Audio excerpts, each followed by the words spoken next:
از زده و شما احمدی هستم بچه‌های درمانگاه موارد توحچی. دیروز اتفاقی به این بچه‌ها برخوردیم، دنبال این بودیم که ویلچرمون رو تعمیر کنیم. به این بچه‌های افغانستانی عزیزمون برخوردیم که خدا خیرشون بده، یعنی ما رو نجات دادن.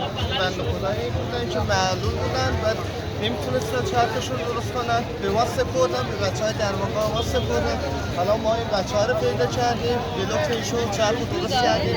اون بنده کار اون بنده خدا راه افتاد.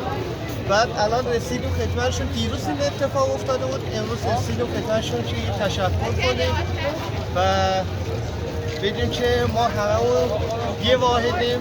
ما مسلمان‌ها فرقی نمی‌کنه، افغانی باشیم، ایرانی، سعودی، عراقی، کویتی، دبی، هر جایی که مسلمان زیر این پرچم امام حسین همه ما یه واحدیم، یه تشکیل کردیم و کارمون اینه که به هم دیگه بالاخره خدمات برسونم.